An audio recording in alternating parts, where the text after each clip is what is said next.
For It's okay, for some coach. reason, Carolina and LA are angry, even though they say that we not angry. I got this. We got this. Coach they're really Christopher, not I got angry. your I'm just a back. Seattle fan with nothing to talk about on the draft, so I'm gonna mute myself for a second, and I'm gonna Coach let Christopher. Coach Sean Downing from Carolina, who works with the Arena League down. What is it? No coffee, no No, something. no coffee, no sugar, just energy, baby.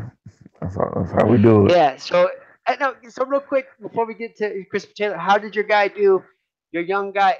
So Coach Christopher Taylor, his offensive lineman, who he's like Papa to, like he was like talking about him like a Papa, went against a not so nice person from the pros that I can't stand, and now he's happy with them, right? So yeah, what was his name? Because if you say it, then I don't get in trouble with Mancini. So you gotta say his name. Because I don't say his name. What's his name? Throwing women on automatic weapons. What's his name? Throwing women on automatic weapons. Yeah. How do you not know who I'm talking about? You talking about Greg Hardy? There it is. His freshman guard went against Greg uh, Hardy in the Arena League, yeah, and he CJ was like played a him proud well. papa last week. Yeah, that Obviously, Coach Christopher did not listen to our show last week, but that's okay. But Coach Christopher also played and is a coach and is a Lion guy. So I'm gonna let you guys talk about the first round of the draft, and I'm gonna be right back. all right. So tell us what's up with Greg Hardy. Well, CJ played him real well. To give the people a little bit of background, first of all, welcome to the Mess Around Coaches Show. I'm Coach John Downing. Played football at various levels till a back injury claimed my career. Blessed enough to, after one season coaching semi-pro, go to the professional ranks and coach for the Carolina Energy and the American Arena League. Also, scout for the Columbus Lions in the National Arena League. So both of my teams are rolling this year.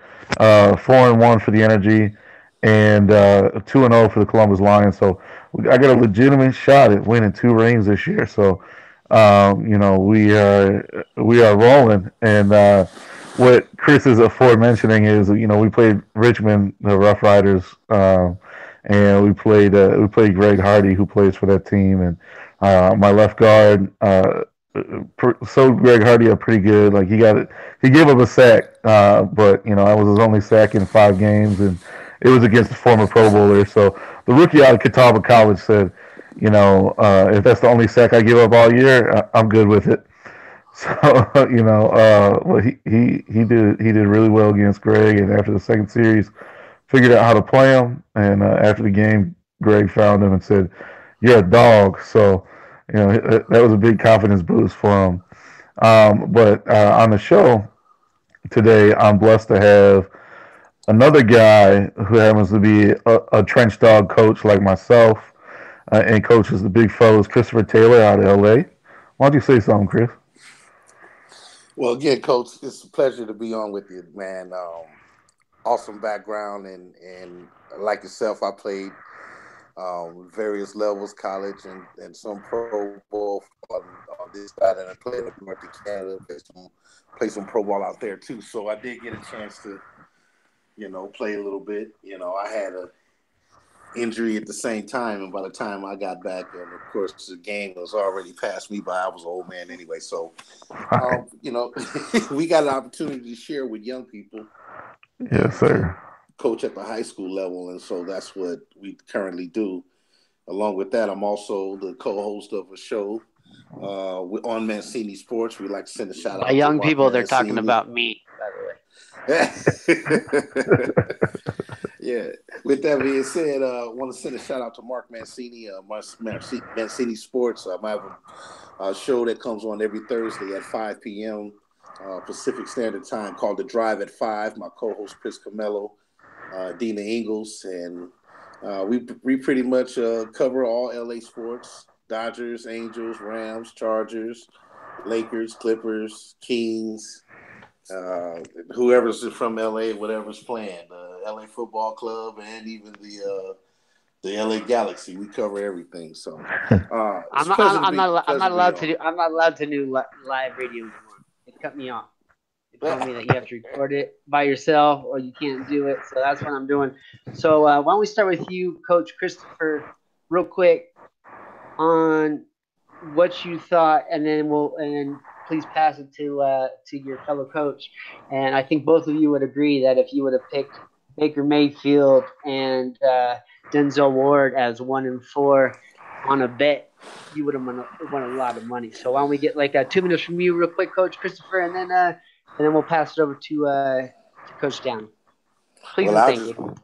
oh yeah, I'll just be honest with you. I wouldn't have picked neither of two as my 1 and 4 pick. My my opinion, you always get the best player available. Yeah. And to me, in my top five, I think the two top guys happen to be Saquon Barkley and Bradley Chubb. Those were the two best guys. And the line out my top five would have been Baker Mayfield would have been in there, Sam Darnold, and then intermixed in there would have been Josh Allen, Josh Rosen, and Lamar Jackson. I personally thought Lamar Jackson might be better ready and Josh Allen to make the leap to the professionals because they ran similar pro style offenses in college. Oklahoma ran a zone read style in some cases where they ran defensive end and they run the dive or the give or take or they out and throw the bubble. And so, Coach, I don't think that the transition would be as smooth. However, when you look at the impact of the game and how these guys affect the game, this is the reason why I had Baker Mayfield in my top five. Yeah. I definitely would have gone best player available. I probably would have taken Barkley, and then you got three quarterbacks that are talented enough to play at that level. Some would argue even uh, worthy of being a first round for a number one pick. So, I would say Barkley, and then the fourth round. Obviously, you're gonna have a quarterback there, so that's probably what I would have done. But the Browns, in a very Cleveland Browns way, found a way to bungle it up. Yeah. They could teach a seminar on how not to draft. So it's kind of what Browns faithful and Browns fans. Um, it's one of those things that they should be expectant of. Right. Yeah, I agree. And I think the only thing I would have done different from what you said, Coach, respectfully, I would have taken Saquon Barkley with number one. And then when number four came around, I would have taken um, Chubb. Because now you have the two best players available in the draft on your team that you are available to. Because if you take a running back, New York is not going to take a quarter. They probably would have been forced to take someone else other than, and maybe Chubb would have went there too. And if he did go, now you know what you're grabbing at number four. But Yeah. With New York getting Saquon Barkley, and if he has any kind of effect of impact on the game that I think he will, you probably just extended Eli Manning's life another 2 years at 37. Now you're looking at him playing into his 40s because all he has to do is hand the ball off and occasionally manage the game. Right. And so I think that's what I would have done differently. And then you look at your defense. You have Garrett on one side, and on the other side of him, you have Bradley Chubb. I think that's a solid D line to start with. And when you have a strong defense, as you know, Coach, you can give a rookie quarterback a chance to develop because if he makes mistakes, you still have a competitive defense that's keeping you in the game and keeping you competing. So just before I go crazy on all the quarterback stuff and why the Browns keep being the Browns and why the Giants are, I I have a very strong feeling about Saquon Barkley. The fact that I have, and this is the mess around coaches show, and I have two line coaches. I would love to hear about, because I know that Coach Downey is a huge fan about the two Notre Dame guys. Yes, And sir. that's got to mean that Christopher Taylor is a huge, either he's got to feel some kind of way about both of them, as well as Chubb. So what I want to get from you guys, what I want to be different from the other 1,000 podcasts that are going on tonight, as I have two offensive and defensive line coaches tonight. So why don't you guys go back and forth just a little bit on the two Notre Dame guys and whether they were over or undervalued, and then Chubb versus uninjured Chubb. I mean, is he the Clowney? Is he the Clowney? Is he the Clowney as far as we have all those great stats in college, then he has an injury, and now people look back. So I'd rather look to two guys that really know. I mean, because one of you guys, runs a show where you are really emotional about how you feel about certain things and about how line affects stuff, and trying to explain to Rams fans, who I'm going to kind of smash on just a little bit later, that line's important. And then you have another person who is just in love with uh, the Notre Dame prospect. So I would love to get you two to go back and forth. Why don't we start with you, Coach Downing, and giving a little bit about the two offensive linemen, and then we'll let Christopher Taylor go back and talk about that, and then you guys can give a quick interpretation on Chubb versus Clowney, and then after that, I'll explain to you why you're wrong about your quarterbacks. All right. Quick backstory: I grew up in a Roman Catholic family. My grandmother was from Plymouth, Indiana, so a little biased on my Notre Dame picks. However, they have been the product of consistency over there. Nelson with the 4 years and McGlinchey with the 5 years. They have been hard workers and grinders, and Coach Christopher, you can second the fact that it all starts. Games are won and lost up front.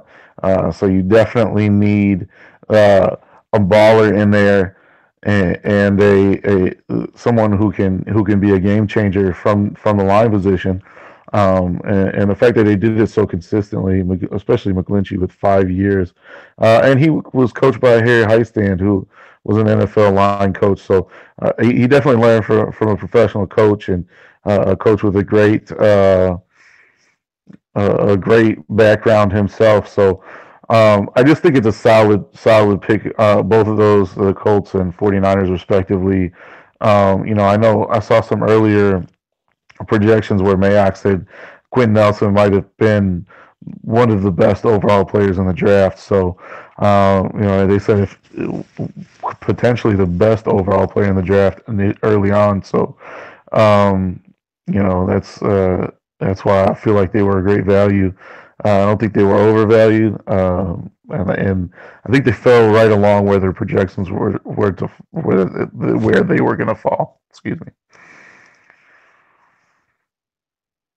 What do you think, Coach Christopher? Mute button, Coach Christopher. There we are again. My apologies. I agree, Coach. Excellent acquisition by you're looking at McGlinchey. He's 6'8", about what, 310. He's strong. He's smart. He's physical.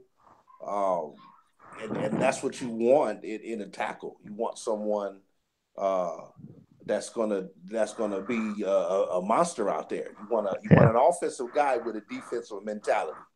Right. He's a brute. He's gonna play physical, but he plays intelligent. He doesn't play outside of. He doesn't play within anger. I think I've only seen him really get beat bad a couple times. I know once was against. I want to say. North Carolina State, maybe. I don't remember who it was.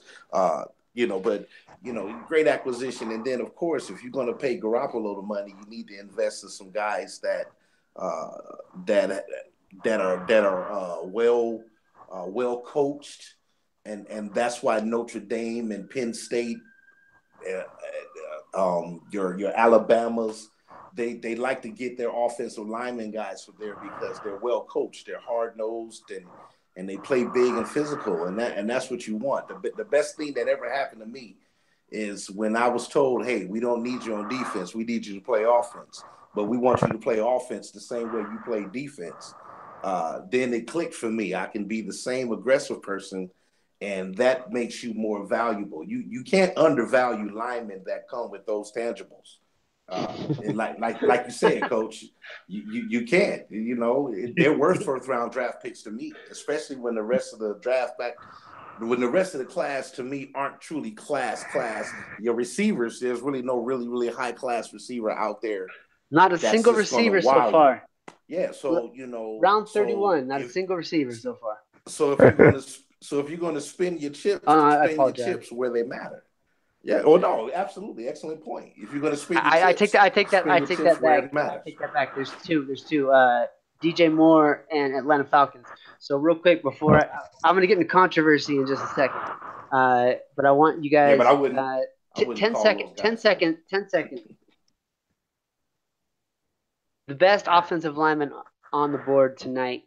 Let's go with Coach Christopher first, and then Coach Sam. So Coach Christopher, best offensive lineman, game changer. I've got to go with the Niners pick.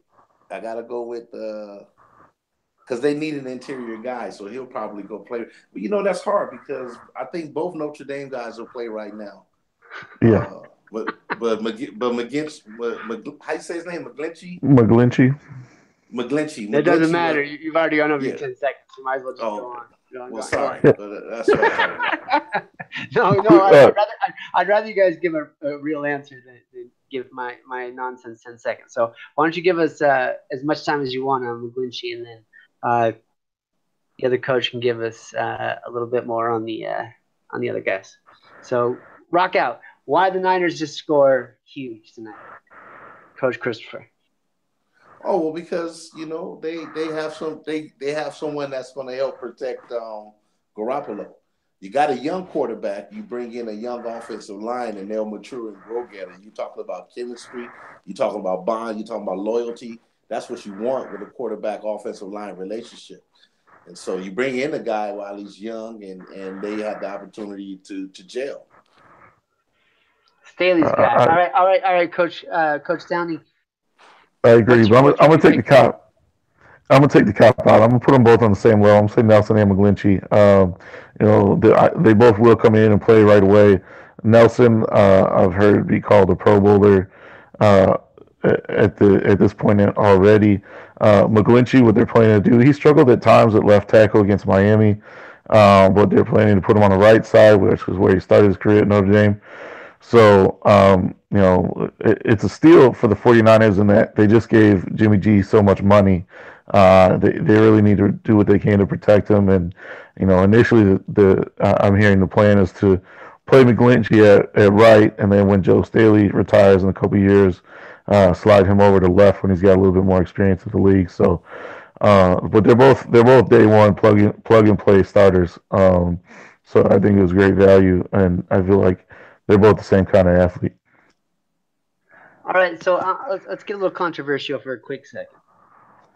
So the kid from Wyoming, and this goes out to you, Big D from Hanford, California, who wrote into us. We're supposed to talk about you, answer your question last week, but I did tell you I was going to pass it on to this week, and I'm glad I have the guys on today because it becomes more relevant.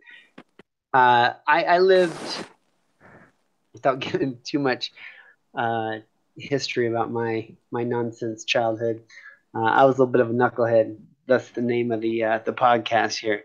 But I know where the guy from Wyoming went. I know where Josh Allen went to school because he went to Reedley Junior High. Like, you have to understand. I don't think that the two of you have ever seen a place like Reedley.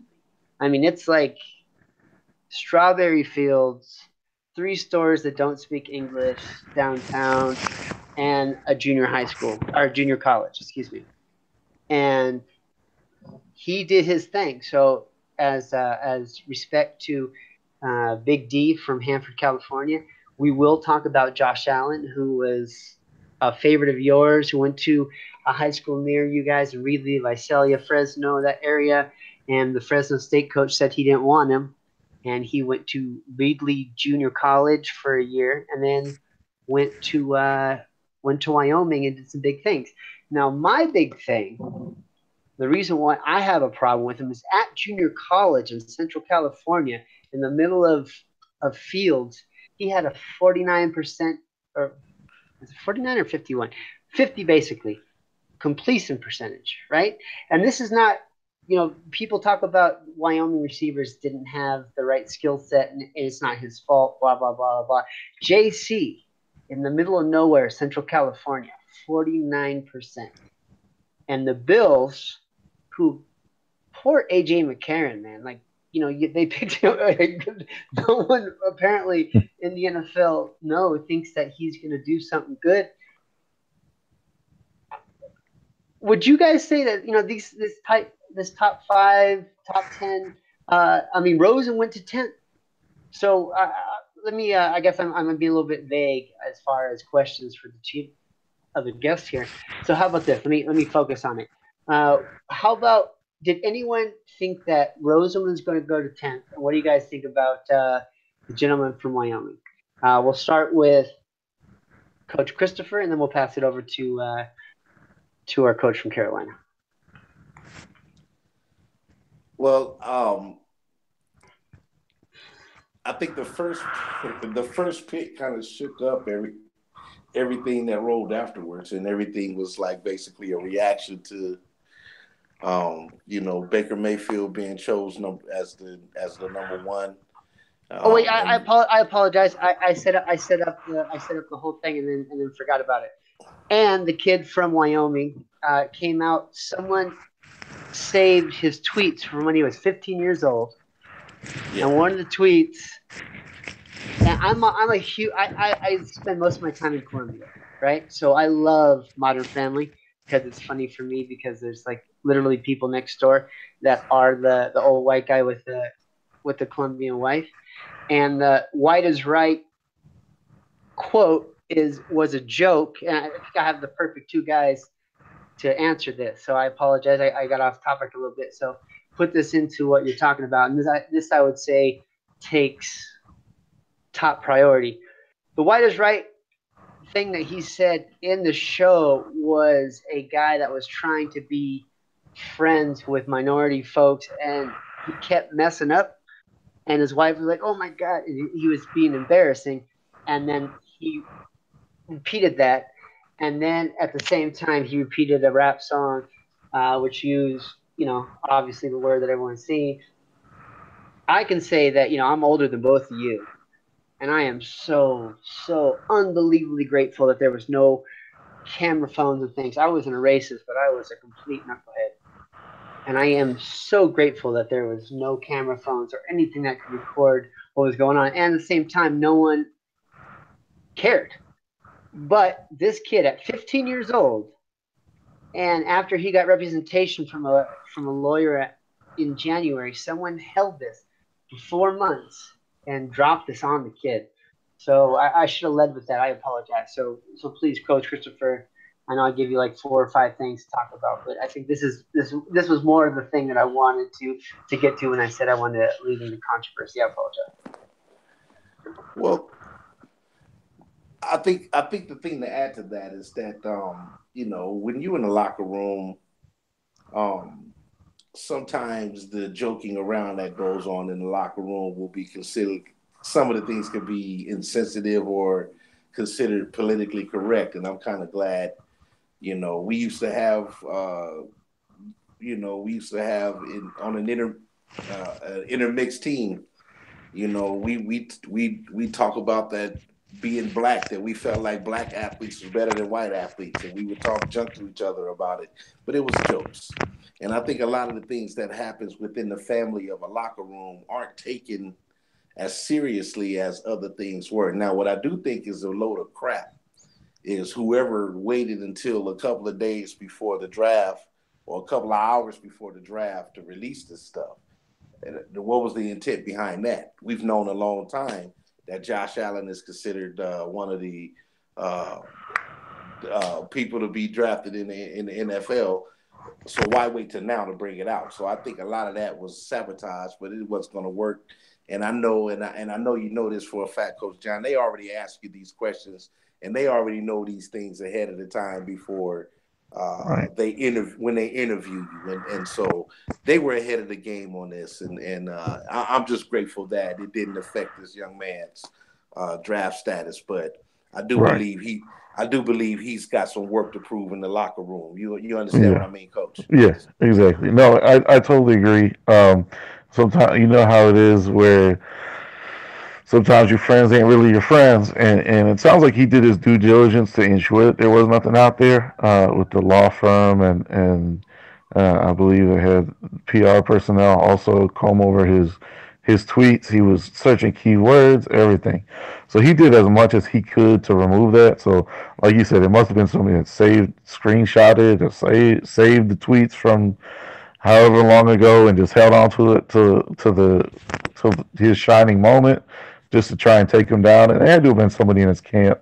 There's no other way that happens um, in my opinion. There's no other way that happens. So I definitely think that but that just goes to show you got to make better choices as far as who you surround with in your circle. You know, obviously you're not going to think that a friend is going to backstab you or have you, but it had to have been someone close to him. And it's just Or not even close. I agree with you. Not even necessarily close to him, but that was there involved. You right, know, right, because I had a situation just to explain. A guy we started off as friends, but when I got recruited as a freshman, he walked me around the campus and got me a job at the bookstore, and he was kind of tutoring me and this, that, and the other. And then when they announced the starting lineup, coach, they put me in as a starting guard, and I ended up starting over him, and he started in that position the year before, and of course he had some salty feelings, and I had to understand that he had these feelings. You know what I'm saying? So yeah, sometimes guys hold on to grudges and stuff like that because, oh, he did this, or maybe he took my position, and I'm going to find my opportunity to get him back. I just hate that. They didn't. Well, let me not say. I'm just grateful that it didn't affect his draft status. Wouldn't you agree? yeah. I'm grateful that it didn't knock him down, but yeah, he definitely is going to have to earn it in the locker room, like you said, and you know, hope that and show his new teammates that that's really not the type of guy he is. That's not how his subconscious is set up. So he's definitely going to have an uphill climb there. But Because that locker room in the NFL is going to be a lot different than the locker room in Wyoming, right? Well, no, I don't know that. I ask don't know. asking more than Tim. I don't know if that would be the case because you got to also look at the aspect of culture.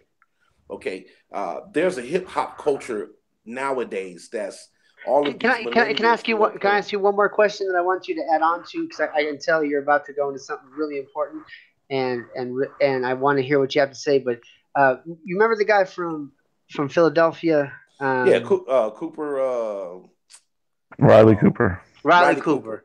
Yeah. So if you could please mix that in with the difference between the two and the locker room, I'd love to hear from you too. First, Coach Christopher, and then Coach Well, Jennings. Thanks for letting me. it's the Sorry same about that. thing. It's the same thing what I was saying. That was a different time frame. At that time frame, the culture, and I'm going to say I'll just use the hip hop culture. Um, the rappers nowadays, everybody's listening to them. When I grew up, really, rap was a quote unquote a cultural thing for the people of my race, my culture, black culture. We listened to hip hop, and everybody else had their own music. Now, hip hop has kind of transcended race, and it is now a culture within itself. So I think the locker room would be different now versus it would have been, say, if this same thing happened 20 years ago when I was in college or when I was playing ball. It would have been a different take on it because of the time frame. What had to happen for Riley Cooper is that it took Michael Vick to kind of bring him along, say, "Hey, it could have been a bad situation. I don't think you're that person, and he befriended Riley Cooper, and that kind of revitalized his reputation in the locker room because of the effort that Mike Vick, went. But you got to look at the fact that Mike Vick understood ridicule. Let me help you through this. Let me show you how you handle this as a professional. Dogs are better than people. Yeah. They're more loyal.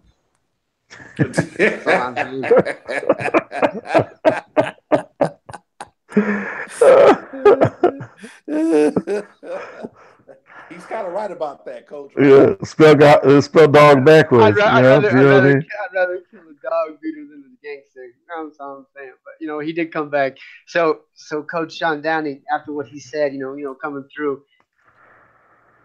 The kid was 15. Yeah, I think the biggest point. Of the three of us, right?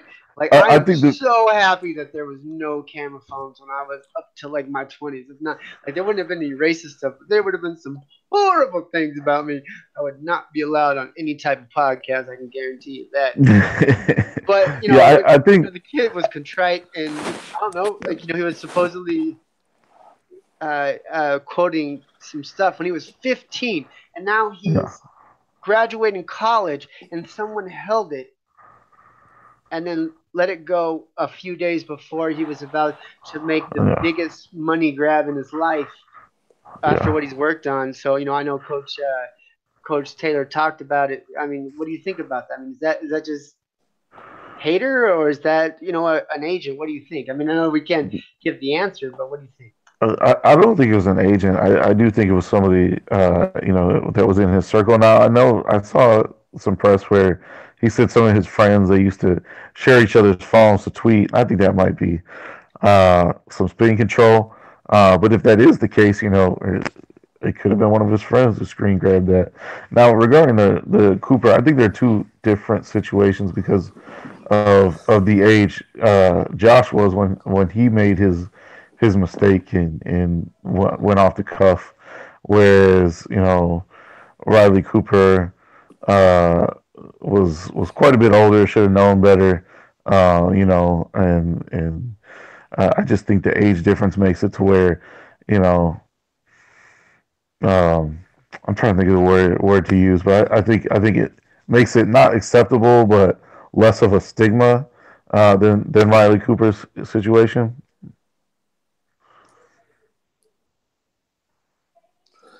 Sorry, I have my mute button on. I think what you're saying is right. Like it's not okay, and from what I understand, like I don't understand why, because he's not my favorite guy. But he called Stephen A. Smith at 2:00 in the morning, because I think he understands the gravity of what's going on, and I know where he comes from. So Devin from Indiana and Big D from Hanford, who talked about him. Now he comes from a place that's kind of like in the middle of nowhere, like full on. Like Latino, hasta la huevo, like big time Latino. And he said it when he was 15. I don't know, Coach Christopher, do you have any type of ability for someone to find something that you said out loud at 15 years old? Oh, I'm grateful that they don't. Oh, God. Thank God they don't. Like once again. Listen, camera phones? Oh, it's the only time I'm glad I'm 40. I can freshly recall some of the dumb stuff that has come out of my mouth. And I'm grateful for that. I can't. It's probably best that way. You Coach Sean, you're like no, right? I do, man. I remember some stuff that I said before. And out of sight, out of mind in my book. That's a great approach, man. I mean, I'm sure there's a Facebook that will not friend me because of stuff I did. And none of it was racist, and no one was trying to hire me for anything. much less someone trying to go back into my history and finding all the stuff I did when I was 15, 16, 17 years old, and then make that a decision on whether you're going to pay me $3 million or $500,000. I mean, that's somebody that has to the press. Oh my God! I would be dead. I mean, whoever did it. Yeah. I'm sorry. Whoever did it, though, they have to get a job or something. Like that's somebody that has way too much time on their hands. That his lawyer thought about it. Was like, "Yo, what did you do in the past?" He's like, "Well, here's my account number." He's like, "Oh, well, you are quoting stupid stuff that can be taken the wrong way. Let's erase all of it. And they erased it in January. That's the Yeah, thing that messes with me. Is they erased it in January, and someone released it yesterday, the day before the draft. yeah. There was a clear That's just motive hater. there. That's just hater. Yeah, Mhm. Yeah, that's yeah. horrible. So I want to admit to all the people that listen to me that I don't know anything about the NFL or my team, the Seattle Seahawks. So apparently, my Seattle Seahawks picked Rashad Penny after a three-way trade, a running back from San Diego State in the first round. I have no idea who he is. I've seen them. I've seen them because we get the regional football here when we If I would watch have given you ESPN. 500 people that they were going to pick in the 100 in the first round, with the idea being that they were going to trade Yeah, down, you but never yeah, would have but picked Rashad Penny, right? no, but being that I've got an opportunity to see him play, I understand why. Yeah, The please tell me on that. well, Make me happy.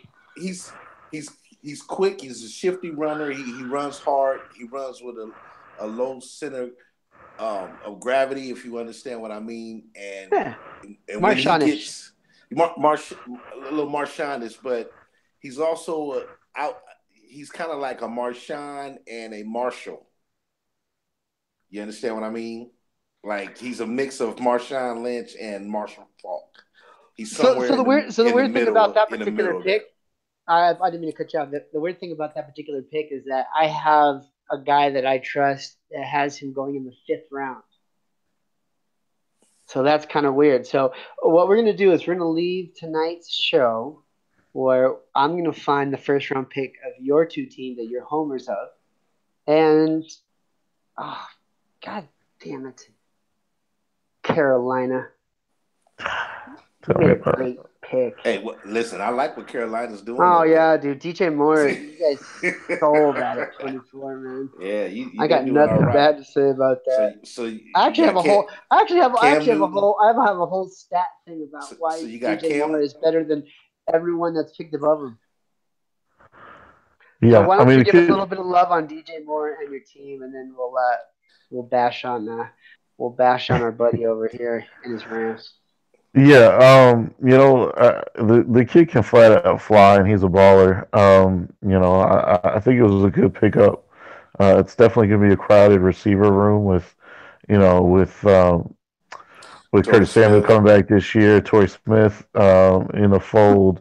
But it's good that they have Torrey Smith to pair with DJ Moore and Curtis Samuel, because Curtis Samuel is basically a rookie again this year. So I like the pick. I think we definitely need to go line next, though. I would like to address that situation some more. Um, Typical line coach, right? You can Yeah, never devote but enough resources you to. guys just basically became the Chiefs, right? Where your three best receivers are a running back, a slot receiver, and a tight end, Yeah, right? yeah, yeah. All right. And So hang on, I think it's great to add the weapon. Add the weapon no, to I Cam can't. Newton. I try to be contrarian and give you some shit, but you guys just knocked it out of the park. I gotta say, like that's probably my favorite pick of the entire first round. At 23, you got the best slot receiver in the entire draft, and what might end up being the best receiver in the draft. I have nothing bad to say about you. So let's go to our other buddy here. Oh well, listen. Oh wait, I like. I'm looking up the first round. I don't see anything. Oh, but you're the champions on paper, right? Paper says the Rams are going to be champs, right? You guys are going to be the best team ever for 5 years. So you know what, Devin from Indiana, I'm not going to answer your specific question, but what I'm going to tell you is that when you ask online if this is the new Legion of Boom, I will give you the fact that the Legion of Boom is done, and it was a great run. But the Legion of Boom also was the best scoring defense in history for 3 3/4 years, which has never been done more than a year and a half. So how about you play a game before you start talking about how great your defense is? Okay, that's just because I got like 50 Oh emails my from God, from Devin. But that's you that gotta sounds like understand that. so Like much I got hateration nothing to right go there. on this year. Like I'm That is stuck. straight Like we suck, man. haterade right there. But If you you guys are wanna know great. what haterade Defense is tastes great like, on that's it paper. right there, Coach Jay. You heard me? If you want to know, Coach Downing, if you want to know what haterade is like, that's it right there. That is it All right right. Well, there. I'm gonna let you answer our good buddy Devin, who's been a listener for a long time, and you can talk about that, and then we'll let Coach Downey go, and then we're gonna close out. Please, after you guys give your take on the Rams, which is the only way I can get Coach Christopher on this show. No, it's not the Uh, only way. no, it's not the only way. This is actually our most popular new show, by the way, Coach Christopher. And thank you again, Coach Downey, for making it the Coach Show. And we want to send out a bunch of love to Coach Shane, who is actually In doing his job man, and yeah. standing side by side with Evander one of his Holyfield, clients, baby. The real USC deal. guy. I don't know who the guy is because Shane is secretive about that, but I hope he knocks the hell out of whoever he's fighting. So why don't you tell us about the Rams and why they're great, and then why don't you let uh, other coach tell us why the Panthers are going to beat them in the championship game. Both of you guys, please plug your places and your other shows, and I want to thank you again. And after that, I'm going to sign out. So give us some love to Devin from Indiana. Why are you guys not just paper tigers? And we'll let John Downey go for it. And please make sure after each comment, you guys give us where we can find you. Sounds good. Absolutely. Well, absolutely. We do want to give a shout out um to our listener in Indiana. Was it? I think Indiana, is it Devin in Indiana? That's a long way to be a Ram fan, but we appreciate the love, brother. So on paper, of course, we look like we should be repeat as the NFC West champions. And reason being, we've upgraded the defense on the areas that we were weak. The secondary has gotten upgraded with the acquisitions of Akeem Talib and then Marcus Peters. So we've got that solidified. I think, of course, in Dominican Sue on that front three with Aaron Donald and Michael Brockers makes us strong contenders. You sign Longacre and Sasson Beckham to give you your edge rush. And so you just looking to fill one of the linebacker spots, the opposite one of Mark Byrne. That's probably going to be occupied by either Little John, the guy from that we just acquired from Kansas City. His name sits down on me, and Hager from last year. So one of those guys will compete for that one other linebacker spot. Now, if in the draft coming up and in the third round, I'd like to see us, of course, draft some more young offensive linemen. We have about 5 linemen who are approaching either contract years or on the end of their agreements, and they'll be restricted free agents and unrestricted free agents. And I know Sullivan is one of those guys. So you want to draft offensive line guys and also defensive line guys. I think we need to draft defensive line guys. I don't know So, what Coach else. Downey, take half that time and tell us how your team did last week too.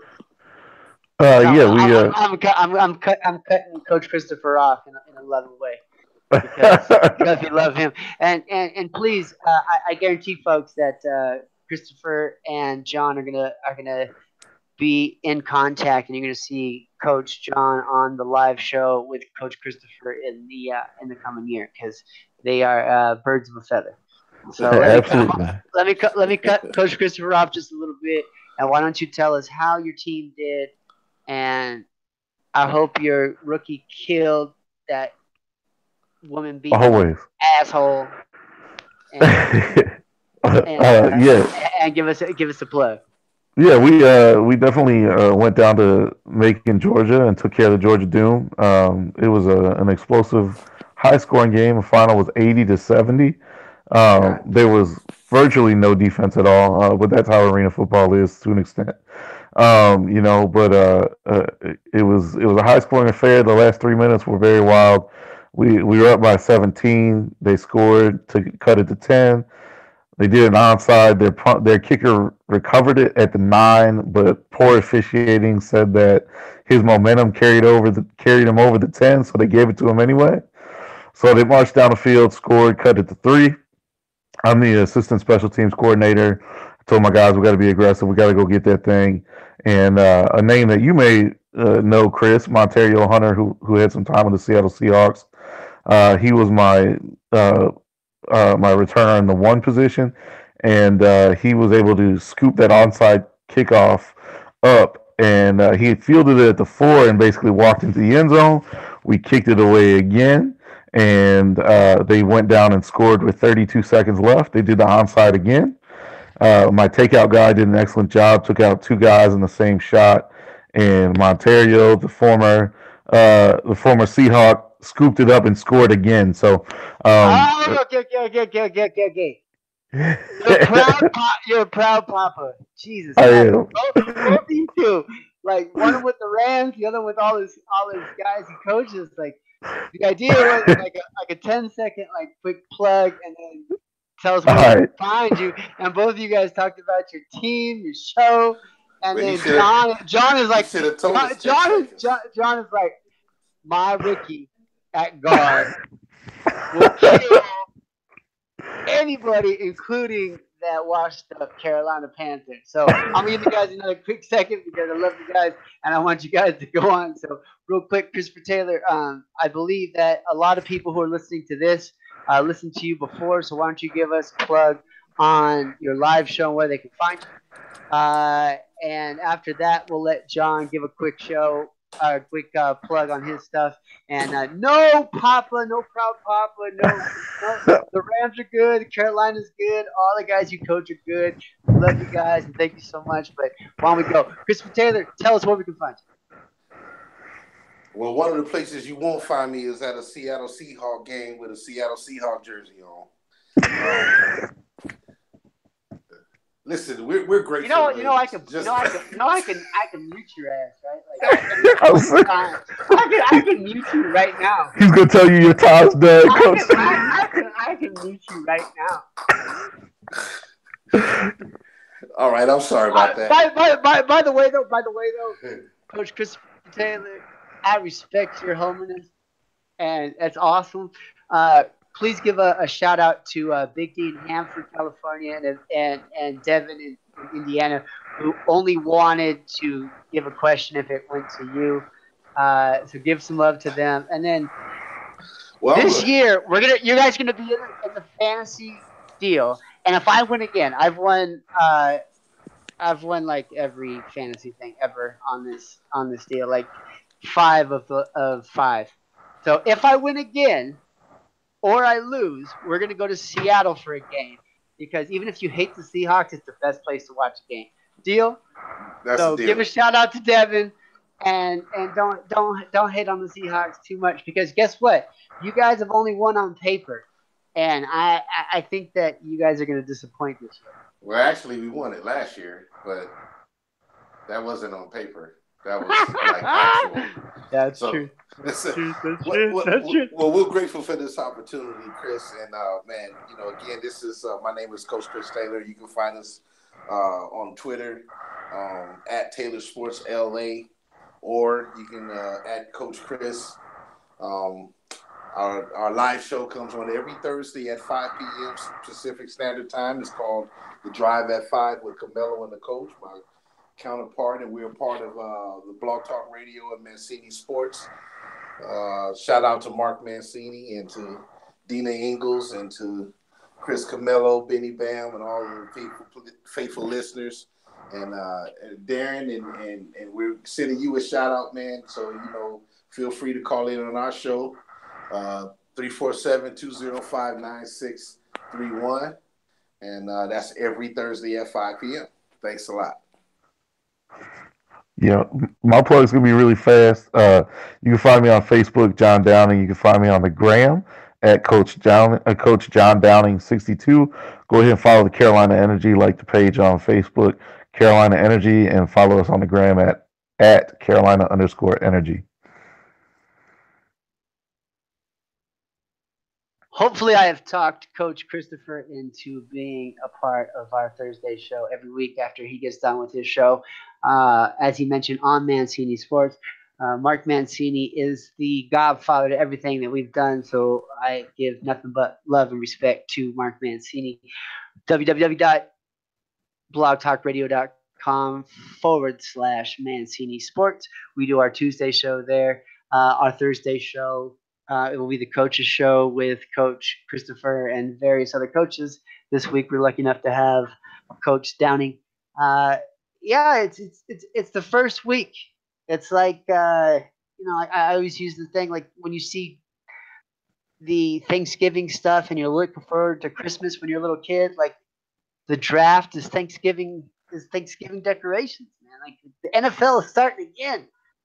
And I just killed it on DraftKings tonight on MLB. So we got a bunch of shows coming up with fantasy coaches show. John Downey is going to be a very frequent guest on everything that we do, especially when we start on the Tuesday show on Mancini Sports, the division by division breakdown. He will be our NFC South guy. So I want to thank the two coaches for coming in. I don't know why, but I can tell that some of the coaches, as well as I don't know if you guys listened to Adam Schefter today, but he seemed to be a little bit bitter too. Same with the same two coaches. It's competition time.